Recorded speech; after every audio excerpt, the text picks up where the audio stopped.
Tervist, mina olen Tõnis Helme, olen ka Tartu Observatooriumis tähefüüsika teadur ja juba on omajagu räägitud teile sellest, milliste objektide uurimisega Tõraveres tegeletakse. Ja mina toon mõned taustainfo, aga mitte konkreetseid tööde pealkirjasid, sest need muutuvad põhimõtteliselt iga päevaga, võivad muutuda, et iga päev saab uued teemad genereerida.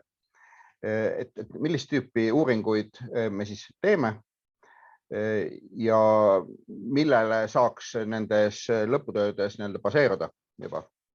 Et me oleme teinud nüüd praeguseks natukene üle 1 aasta eksoplaneetide fotomeetrilisi mõõtmisi, kus me mõõdame eksoplaneetide üleminekuid nende ematähtedest, siis tähevarjutusi eksoplaneedi poolt. Ja me pidevalt vaatleme juurde neid ja nende põhjal on siis võimalik täpsustada asja, mida nimetatakse eksoplaneeti efemeriidideks, ehk ühesõnaga see kellakäiku täpsustame, et kui Ariel hakkab kunagi mõõtma nende eksoplaneetide spektreid, et siis see ei raiskaks aega. Et see on üks suhteliselt lihtne, aga hädavajalik ülesanne. Praegult me kasutame nendeks fotomeetrilisteks mõõtmisteks Tõravere 30 sentimeetrist poolautomaatset ja ka 60 sentimeetrist teleskoopi. Ja kõigil huvilistel on võimalik ise ka vaadelda nende teleskoopidega, aga saab ka kasutada juba olemasolevaid vaatlusandmeid. Meie kõige suuremale teleskoobile hakatakse ettevalmistamisel uue instrumendi ehitamine, mis lisaks spektroskoopiale ja polarimeetriale võimaldab ka teha väga-väga kõrge signaalmüra suhtega fotomeetrilisi mõõtmisi, mis siis võimaldavad eksoplaneetide heleduskõvereid detailselt uurida. Potentsiaalselt võib-olla isegi näiteks eksokuusid leida, mis põhjustavad selliseid huvitavaid efekte nendes üleminekute heleduskõverates.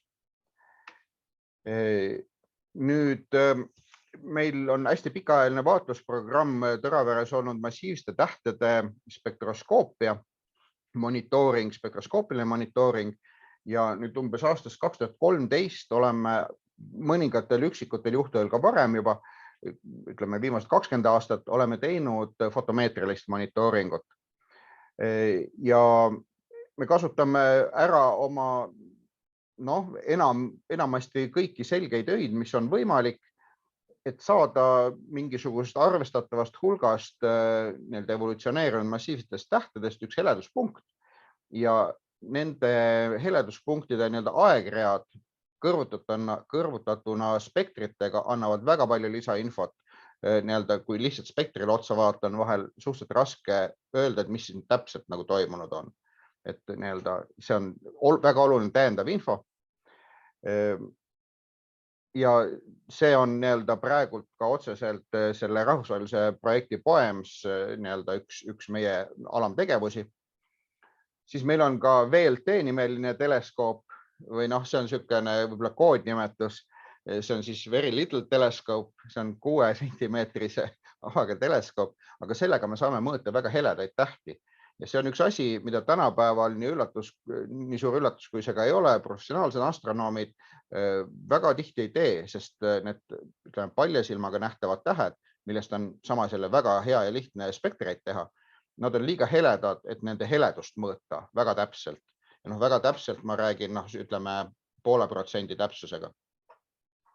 Ja meil on ka natukene proovivaatlusi juba tehtud, nii et siin on väga erinevaid võimalusi, kuidas teha nii katsevaatlusi kui ka pärisvaatlusi selle instrumendiga. Ja jällegi on päris arvestatavad arhiivid, vaatlusarhiivid, mille põhjal saab juba teha ka mingisugused uurimistöid. Ja siis on kolmas suur teema, et üle ka ümber ei pääse sellest, et astronoomiliste vaatlustega käivad kaasas instrumendid ja tarkvara.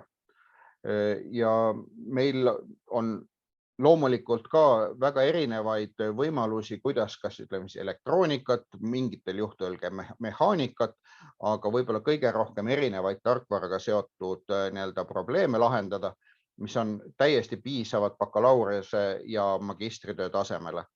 Et siin on ka natukene välja toodud, et millised asjandused võiks olla, et sihuke loetelu, aga see kindlasti ei ole mitte mingisugusest otsast vaadates ammendav.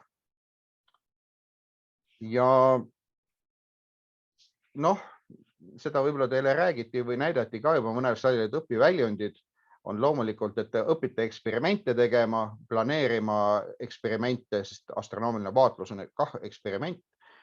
Andmetöötluse oskused loomulikult, sest andmeid on palju ja mida aeg edasi, seda rohkem. Tänapäeva astronoomia baseerub väga olulisel määral ka andmekaevel, suurte taevaülevaadete või erinevate kosmosemissioonide, näiteks andmebaasidele õigete küsimuste esitamisel ja loomulikult siis erinevat tüüpi andmete kombineerimisel. Et kõiki neid asju te saate õppida.